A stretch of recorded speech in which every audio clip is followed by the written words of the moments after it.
성도 대중님들 안녕하십니까? 오늘 한마음 학술대회 제2회를 맞아서 여기에 임하는 저희들 과학원 멤버들의 각오는 새삼스럽고 거룩하기조차 합니다. 스님께서 몸을 벗으신 지가 5년인데 그렇다고 해도 이 마음의 법은 불의의 법이기 때문에 생가사가 따로 없고 너와 나가 다름이 없기 때문에 그 마음, 그 한마음, 그 구멍 뚫기 위해서 여기 다 모여 있습니다.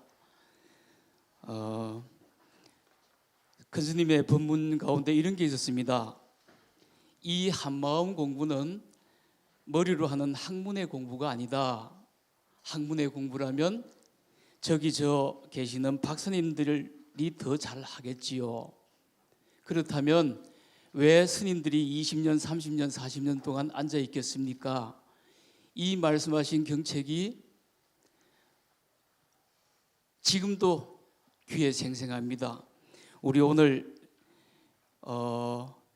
이 토론회에 임하는 모든 과학원 멤버들의 마음이 거룩하기조차 하다고 제가 언급을 했는데 바로 그 마음 때문입니다. 오늘이야말로 우리가 어떤 생각으로 큰 스님께서 지적하신 그 박사님네들의 공부를 어떻게 해서 마음의 문을 열었는지를 검증하는 시험대가 될 것입니다.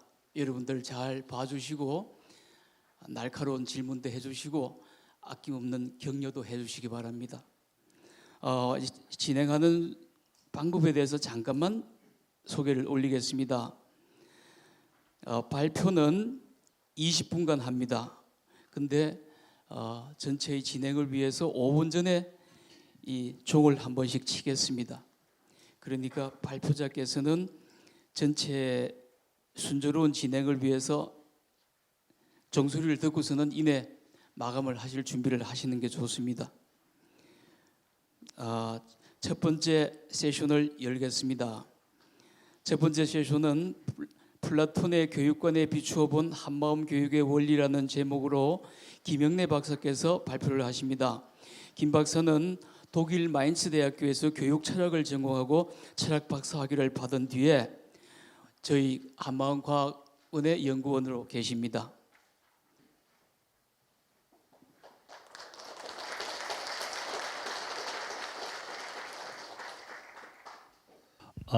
네, 안녕하세요. 미리 안내하신 바처럼 이게 발표 시간이 20분이기 때문에 발표 내용은 사실 많은데 대단히 시간이 촉박합니다. 그래서 빨리 진행하게 됨을 양해해 주시기 부탁을 드립니다. 제목이 플라톤의 교육관에 비춰본 한마음 교육의 원리입니다. 그래서 이제 이 제목을 보시고 왜 한마음 교육이 앞에 안 나왔을까 이렇게 이제 의아하게 생각하시는 분도 계실 텐데, 일단 한마음 교육을 학문으로 정립하겠다는 것이 이제 제 기본적인 의도고, 그렇지만 이제 한마음 교육이 아직 일반 사회에서 확립된 학문으로 아직 정립이 된 상태가 아니기 때문에 기존에 확립된 그런 것을 이제 끌어들이느라고 제목이 앞에 나와 있음을 양해해 주시기 부탁을 드립니다. 발표 목적은 한마음 교육학을 정립하기 위해서 어떤 사상적, 이론적인 지평과 대결해 나가야 될 것인지를 탐색해 보는 데 있습니다. 그래서 우선 그 첫 번째 순서로 사실 이제 이전에 프로이트 이런 것도 시험적으로 해보긴 했습니다만 이번에 이제 플라톤의 진리론적 교육관 또는 이데아론적 교육관 이렇게도 이제 부를 수가 있습니다. 그래서 이것을 이제 분석을 해보고 한마음의 진리에 입각한 교육학이 가능할 것인가를 이제 생각해 보는데 본 발표 목적이 있다 이렇게 말씀을 드릴 수가 있습니다. 자, 우선 이 플라톤의 교육관이 이제 많은 저서에 여러 곳에 흩어져 있지만 그 국가라는 또 국가론 이렇게 부르기도 합니다. 국가라는 작품에 그 중에서 이제 10편으로 되어 있는데 그 중에서 7편에 나오는 동굴의 비유에 가장 전형적으로 표현이 되고 있다. 그래서 이제 많은 해석이 있어 왔고 그것이 서양 교육의 사상적인 토대다. 이렇게 많은 사람들이 이제 생각을 하고 있는 부분입니다. 플라톤은 소크라테스의 제자죠. 아시다시피. 그리고 이제 소크라테스 입을 빌어서 저술을 하고 있습니다. 이것도 좀 특이한 부분인데 이제 플라톤의 대화편의 대부분의 저서들이 소크라테스와 그 제자들의 이렇게 문답의 형식으로 돼 있습니다. 자, 그래서 이런 이제 플라톤의 교육과는 앞서 말씀드렸다시피 진리를 추구하고 진리에 부합하는 교육을 이제 추구하기 때문에 그런 것이 이제 일단 명칭상으로도 큰 스님 가르침에 입각한 교육학을 정립하는데 상당히 구조적으로 유사한 점이 있다. 이렇게 이제 말씀드릴 수가 있겠습니다. 국가의 중심 인물이 소크라테스인데 이 소크라테스는 사실 굉장히 좀 의문의 인물이기도 합니다. 대단히 유명하면서도 오늘날 이 소크라테스의 실제 모습이 정확하게 전달이 돼 있는가, 현대인들이 과연 소크라테스가 어떤 분인지를 정확하게 알고 있는가에 대한 여러 가지 의문이 남아 있습니다. 그래서 이제 이런 이미지를 한번 만들어 본 건데 우선 이 흥미로운 점을 말씀드리면 어려서부터 내면의 음성, 다이모니온이라고 이제 본인은 말씀을 했죠. 내면의 음성을 듣기 시작해서 평생을 들었다 이렇게 이제 본인이 얘기를 하고 있고 그다음에 윤회를 설파를 했습니다. 이 부분도 굉장히 흥미로운 부분인데 그다음에 자주 선정에 들었습니다. 어떤 때는 하루 종일 죽은 통나무처럼 그러니까 소크라테스의 제자가 이렇게 수료를 한 겁니다. 향연이라는 작품에서 우리 스승님은 어떤 때는 깊은 생각에 잠기시면 하루 종일 죽은 통나무처럼 계신다. 근데 이제 저희가 보기에는 스승이 뭘 하시는지 잘 몰라서 아마 깊은 생각에 잠기셨다 이렇게 표현한 것이 아닌가 이런 생각도 해봅니다. 어쨌든 굉장히 미스테리한 그렇지만 이제 서구의 합리주의적인 그런 전통에서는 어떤 면에서 좀 충분히 올바로 이해되지 못한 그런 인물이 아닌가라고 이제 전 개인적으로 생각을 하고 있습니다. 자, 그 다음에 이제 동굴의 비유인데 이게 스토리가 길기 때문에 간단히만 말씀드리겠습니다.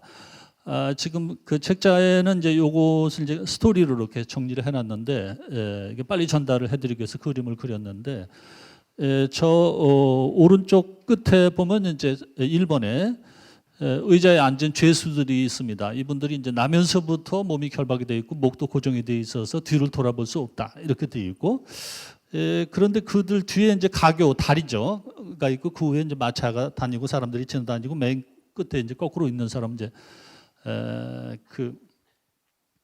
제가 좀 마음이 급해서 고개를 하고 있는 겁니다. 그리고 이제 그 뒤에 횃불이 있어서 그 빛을 받아서 그림자가 이제 앞에 비치는 거죠. 죄수들은 동굴 벽면에 비친 그림자만 보고 평생 나면서부터 그것이 유일한 실제라고 생각하고 있다. 그리고 이것이 플라톤이 사실은 우리 일상적인 사람들이 바로 이렇다 이렇게 비유를 한 것입니다. 그래서 이제 그러다가 누군가가 들어와서 그 중에 한 사람의 결박을 풀고 뒤를 돌아보게 한다. 방향을 바꾸는 겁니다. 그래서 이제 점차로 밖으로 데리고 나와서 뭐 물속에 비친 영상도 보고 이제 태양도 보게 한다. 이게 좀 이렇게 빨리 건너뛰었습니다. 그래서 요컨대는 비진리의 세계에서 진리의 세계로 사람을 이제 이끌어주는 이제 그런 구조로 되어 있고 다른 말로 말씀드리면 이제 저 안쪽은 결국 감각만 믿고 있는 세계입니다. 감각 세계에서 이데아의 세계로 이게 이제 영혼을 전향시킨다, 방향을 바꿔준다 이거죠. 이제 이것이 동굴의 비유의 기본적인 메시지가 되겠습니다. 그래서 이제 요거에 대한 해석인데 최초의 상태는 구속 상태라고 되어 있는데 감각과 사고, 감정이 외부적인 것에 지배를 당하고 있다. 지각과 사고의 제한성, 일명성, 우연성 속에서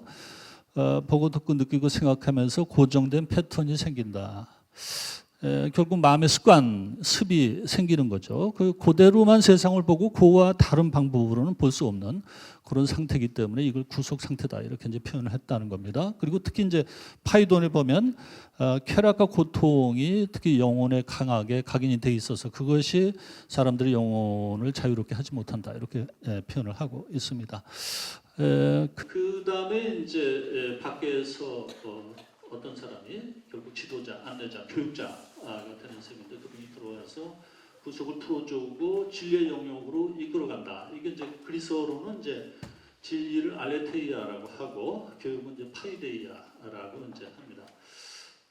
그래서 교육은 먼저 진리에 들어서 있는 철학자죠. 이 플라톤 동굴의 비유에서는 즉 소크라테스 같은 영혼 인도자가 이제 이끌어준다라고 되어 있고 이런 파이데이아는 친숙하고 편안한 세계, 결박이 되어 있지만 이제 거기에 평생 그렇게 살았기 때문에 편안하게 익숙하게 적응이 되어 있는 상태죠.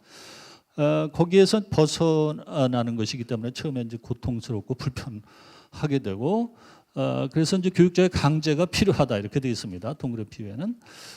그래서 경우에 따라서는 종종 이것이 저항과 분노를 불러일으키고 그래서 이제 파이데이아가 교육이 실패를 할 수도 있다는 거죠. 소크라테스가 독배를 마시게 된 것도 이제 그거에 대한 하나의 상징적인 모습이다 이렇게 말씀드릴 수가 있습니다. 그래서 파이데이아 교육이 성공하려면 피교육자가 최소한의 준비, 즉 진리에 대한 동경을 이제 피교육자 자신이 가지고 있어야 되고 그다음에 교육자를 믿어야 되는 거죠. 신뢰하고 더 나아가서 이제 감사하는 마음을 내가 이게 나 혼자 벗어날 수가 없는데 이분이 나를 이끌어 주셔서 정말 감사하구나 이렇게 돼야 이게 이제 성공 가능성이 높아지는 겁니다. 그리고 파이데이아는 이제 전향이다. 이걸 이제 그리스어로 페리아고게라고 합니다. 페리아고게 좀 익숙치 않으시겠지만 기억을 해주시면 감사하겠습니다. 뒤에 또 나오니까요. 그래서 감각 세계만 보다가 진리의 세계를 보게 되는 것입니다. 근데 이 진리의 세계가 뭔지 아직 잘 모르시겠죠. 뒤에 가서 약간 좀 해명이 되거든요.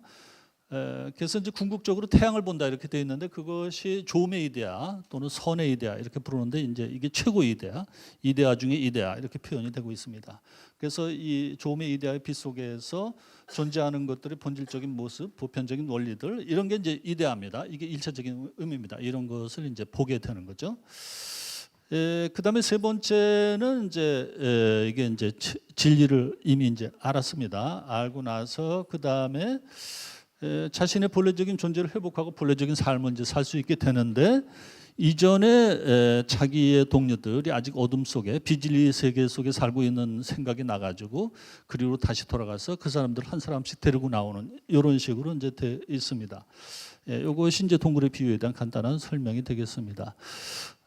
근데 아까 말씀드렸지만 이제 과연 플라톤이 스승 소크라테스의 가르침을 그리고 그분의 이제 사상적인 깊이나 깨달음을 올바로 이해했는가라는 이제 의문이 있고 서양의 학자들에 의해서 이제 재해석이 이제 여러 차례 이루어졌는데 특히 이제 20세기 초반에 와서 하이데거라는 뛰어난 학자, 철학자에 의해서 굉장히 새롭게 재해석이 된 부분이 있습니다. 그 부분을 중심으로 설명을 드리려고 합니다.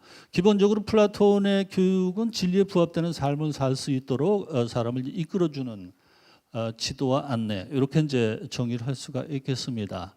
근데 보시다시피 플라톤에게서 궁극적인 진리는 이데아라고 표현이 되는데 이데아는 국가나 파이돈 같은 데 보면은 본래 모습이라고 표현이 됩니다.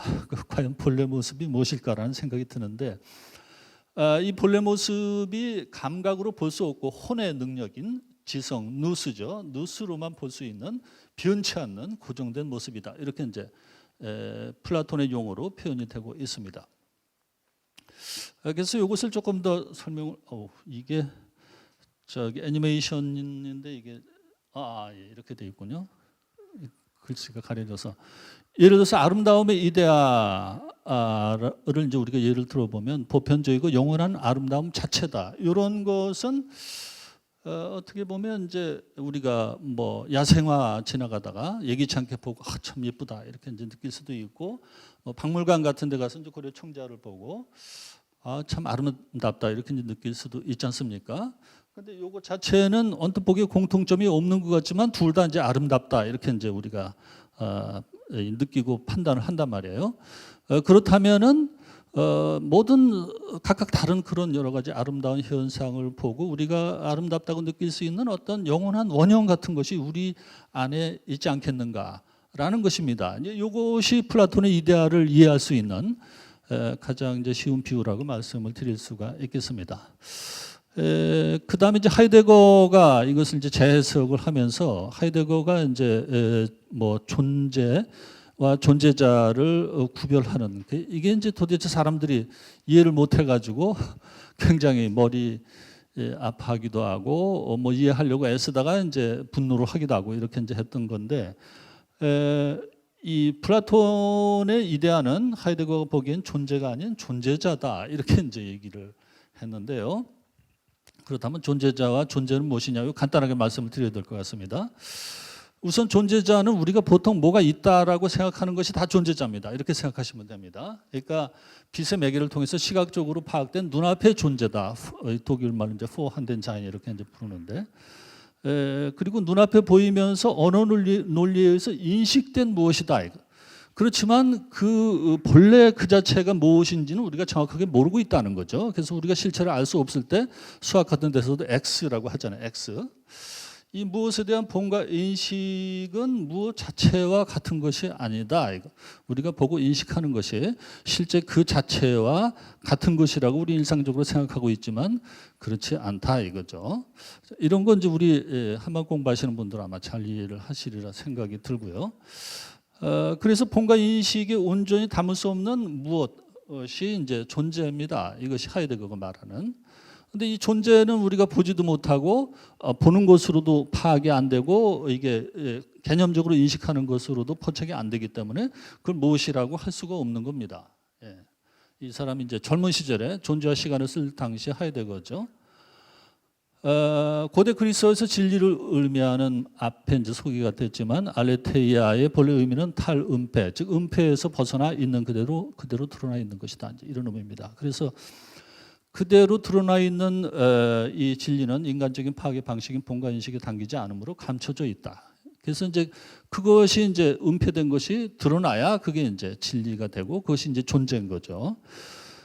자, 그래서 존재는 인간의 파악 방식에 포착되지 않으므로 정의될 수도 없으며 단지 존재자를 지각하고 인식하는 우리의 파악 방식이 죄송합니다. 무화가 되어야 된다. 무화 이게 불안 이런 걸 통해서 이제 이게 무화가 된다 이렇게 얘기를 했는데 제 큰 스님 말씀 뒤에로 빨리 넘어가기 위해서 좀 스킵을 해야 될 것 같습니다. 불안이 그러니까 어떤 사건에 의해서 불안한 것이 아니고 이유 없는 불안 이런 거 있지 않습니까? 이런 것이 우리가 본래 근본 진리에서 이탈해 있다는 느낌이라는 거죠. 하이데거에 의하면. 그다음에 두 번째는 예를 들어서 어떤 충격적인 사건에서 부모님이나 배우자가 갑자기 사망했을 때 하늘이 무너지는 것 같다 이렇게 표현하잖아요. 이런 것이 바로 기존의 습관적인 관념이 무너지는 것이다. 그렇게 됐을 때 이게 존재자에 대한 관념이 무너지는 겁니다. 그러면서 이제 존재가 드러날 수 있는. 자, 죄송합니다. 그래서 이제 이 하이데거가 플라톤의 이원론 은 사실은 이게 이제 잘못된 것이다라는 거죠. 왜냐하면 결국은 우리가 스스로 존재 자체를 모르기 때문에 우리의 본의 방식과 인식의 방식에 의해서 스스로 가려져 있기 때문에 그게 둘로 존재자와 존재가 이렇게 나눠지는 걸로 생각하는 것이지 본래는 대상 자체는 둘이 아니다라는 거죠. 그래서 이제 이원론이 극복이 된다. 통과. 될 것 같습니다. 큰 스님께서는 잘 아시다시피 불교는 종교가 아니라 진리다, 진리 자체다 이렇게 말씀을 하셨죠. 본래로 여야의 실성을 깨달은 부처님의 가르침이기 때문에. 그리고 사람들 생명체들 모든 물질적 현상에 이르기까지 한 마음의 나툼이고 하나로 연결돼서 통신이 되고 있다. 이런 한 마음의 존재이기 때문에 우리가 마음 내는 대로 일체에 연결돼서 통신하고 함께 움직이면서 자유자재한 삶을 살 수가 있다. 이것이 제가 이제 보니까 제 어리석은 소견인지 모르겠지만 이제 대승기신론의 본각, 불각, 시각, 뭐 구경각 이런 거하고 좀 연관이 될 수 있지 않을까 이런 생각이 들어서 그냥 사적으로 붙여봤습니다. 그러니까 본래 깨달음, 본각, 그걸 이제 말씀하신 것이 아닌가. 그런데 이제 살아온 업습이 우리의 마음을 덮고 있고 육신과 의식도 한 마음에 입력이 돼서 출력되는 모습이다. 근데 이제 이것을 진짜 자기로 알고 착각하고 사는 거죠. 그래서 이게 이제 그 내 사랑 내 곁에라는 영화를 보셨는지 모르겠는데 김명민이 너무나도 연기를 잘해가지고 근데 이와 같이 이제 영화 배우가 배역을 이렇게 하다가 그것에서 벗어나는 것이 한 생을 살다가 이제 마치는 것이다 이렇게 큰 선생님께서 말씀하셨는데 근데 그 배역에 빠져가지고 그게 진짜인 줄 알고 있는 거죠. 김명민이 이 촬영하고 나서 나중에 수료를 한 것이 있는데 그 배역에서 벗어나는데 몇 달 동안 굉장히 고통스러웠다 이런 이제 얘기를 한 바가 굉장히 인상이 남아서 그래서 이것이 이제 결국 업식을 녹여서 한 마음 자리로 돌아갈 수 있다라고 가르치신 거죠. 이것이 이제 시각의 가르침이라고 이제 표현해 볼 수 있을 것 같고, 그다음 이제 세 번 죽음의 가르침을 통해서 궁극적으로 한 마음을 온전히 회복해서 자유로운 우주적인 삶을 살 수 있다 이렇게 이제 말씀하셨습니다. 그렇다면 이것이 이제 구경각의 가르침이 아닐까 이런 생각이 들었습니다. 자, 그다음에 이거 빨리 해야 될 것 같은데.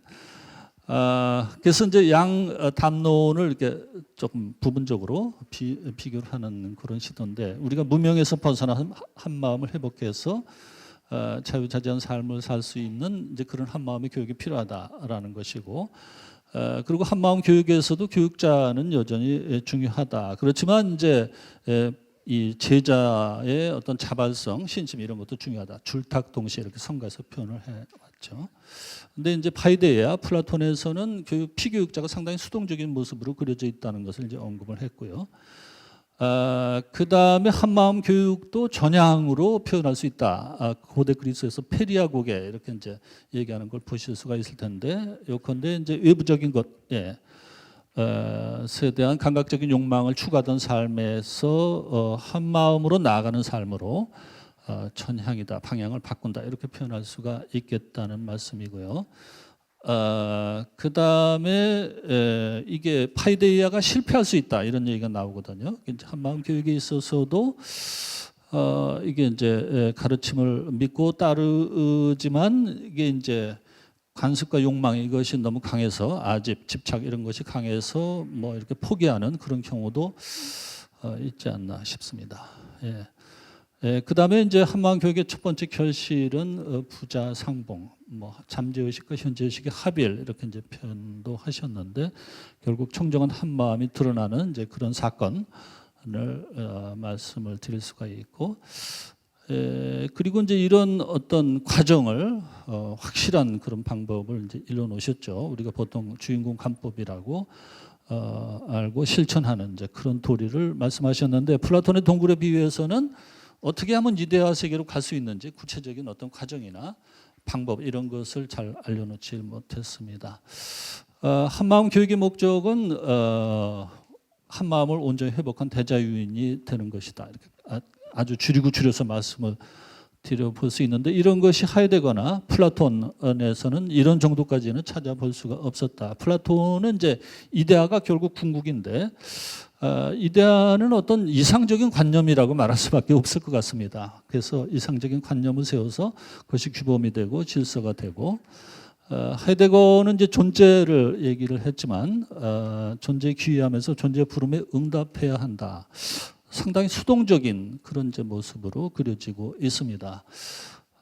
한마음 도리에서 보면 이게 한마음 자리에서 자유롭게 마음을 낼 수가 있고 한 생각을 내면 그대로 법이 된다 이렇게 말씀을 쉽게 실천을 하기는 좀 어렵지만 그렇게 이제 분명히 말씀을 하셨고, 즉 완전히 새로운 존재 질서가 이렇게 보면 완전히 새로운 존재 질서가 생겨날 수도 있는 것이라고 해석이 됩니다.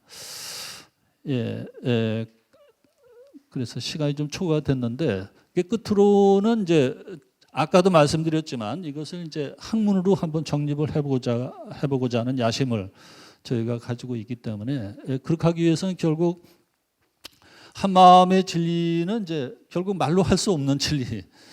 입니다. 그렇지만 이거 말로 할 수 없다고 하면 이제 세상 사람들이 뭘 이렇게 수긍을 하고 이해하고 따라오질 않으니까 결국 이제 말할 수 있는 진리와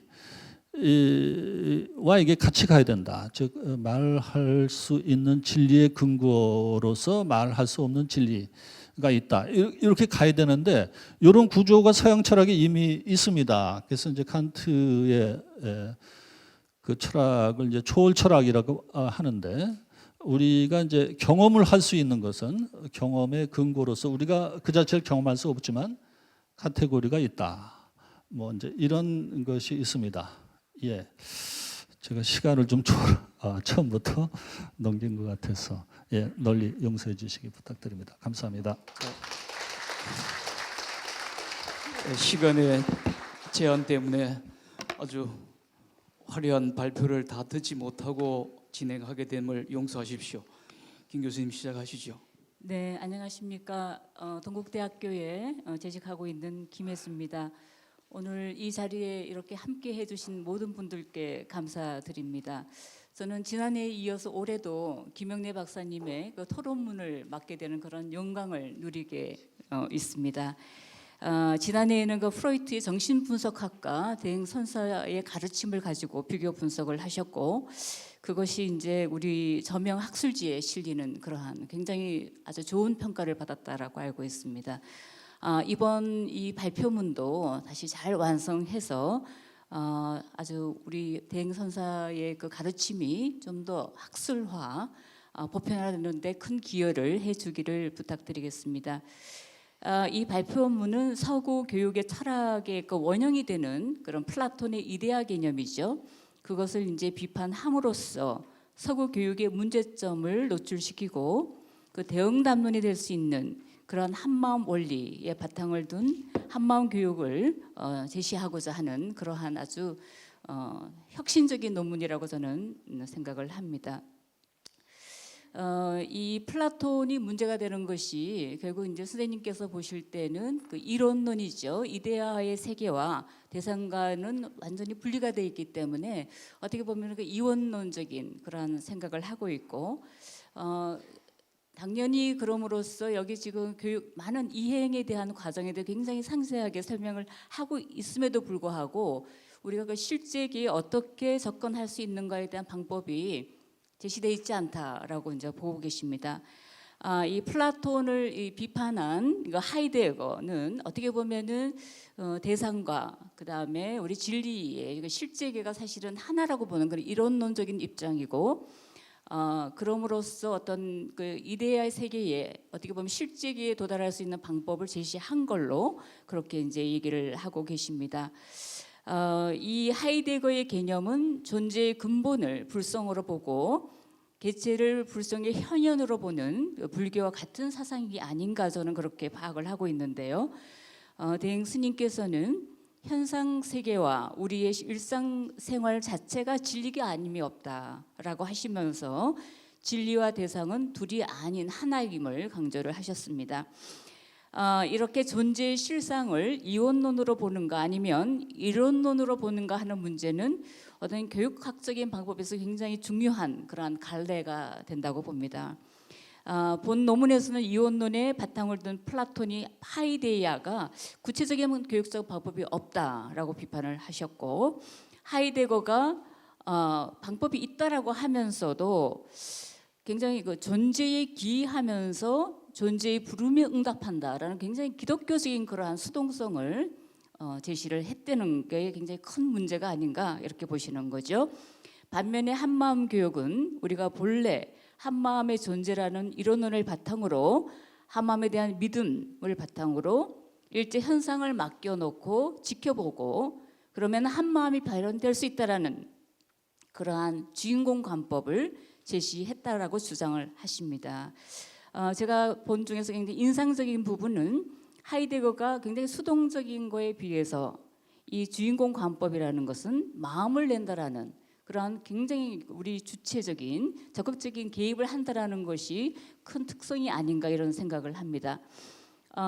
그럼에도 불구하고 제가 이제 한 3가지 질문을 하는데요. 솔직히 말해서 사실은 제가 진짜 드리고 싶은 질문은 세 번째입니다. 시간이 없으시면 그냥 세 번째만 하셔도 될 것 같습니다.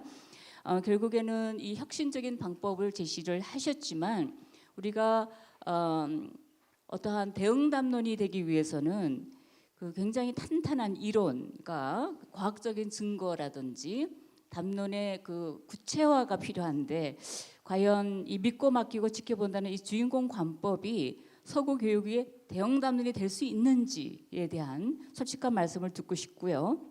만약에 대응 담론으로 가능한다라고 보신다면은 어떤 이론적인 그런 담론이 좀 더 보충되어야 되는지에 대해서 설명을 해주셨으면 감사하겠습니다.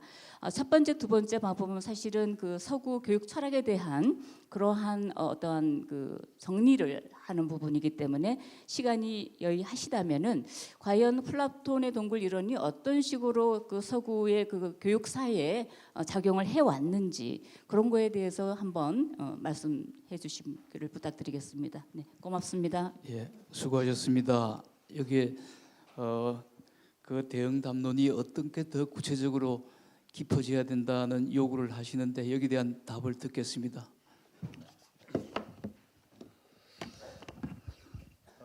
예, 시간을 제가 앞에서 많이 썼기 때문에 간단히만 말씀을 드리도록 하겠습니다.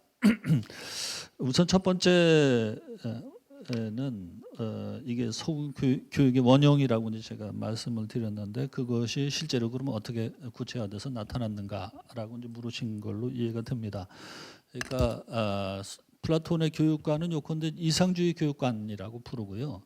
이상주의 교육관의 핵심은 결국 이제 이데아인데 이데아가 이제 결국 아이디어 또는 아이디얼로 이제 번역이 된 거죠. 영어권에서는. 그래서 이제 그거를 이념 또는 이제 이상 이렇게 번역이 되는데 어떤 교육을 설계할 때 가장 완벽하고 아름답고 가장 진실된 그런 어떤 이상이나 이념을 설정하는 것을 아주 중시하는 이것이 결국 이상주의 전통이라고 할 수 있고요. 근데 이것이 각 국가별로 동일하진 않습니다. 그러니까 우리 김혜지 선생님께서 이제 잘 아시는 이제 영미권은 아시다시피 경험주의적인 전통이 강한 이런 이제 지역이 돼서 그런 쪽에서는 오히려 이념이란 말을 좀 잘 사용하지 않는 걸로 알고 있고요.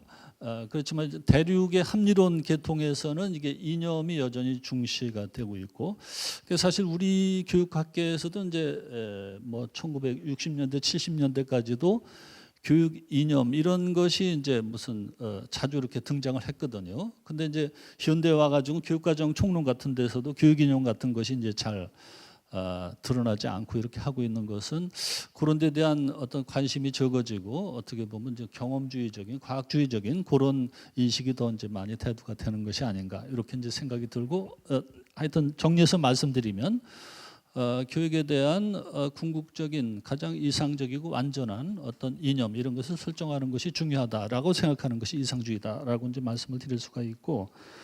그 다음에 이제 세 번째가 이제 무거운 질문이신데, 요건 이제 앞으로 저희가 많이 연구를 해야 될 걸로 생각이 들고요. 그러니까 요것이 실제로 우리 사회에서 한마음 교육학이 이게 딱 정립이 돼서 하기 위해서 이제 어떤 구체적인 그런 내용이 더 연구가 되고 개발이 돼야 되는가 이제 이런 물음이라고 저는 이제 이해를 합니다. 그래서 그런 건 이제 저희들 앞으로 이렇게 남겨진 과제를 말씀을 해주신 걸로 이해를 했습니다. 감사드립니다. 예, 두 분의 발표와 토론에 여러분 박수 좀 부탁합니다. 네.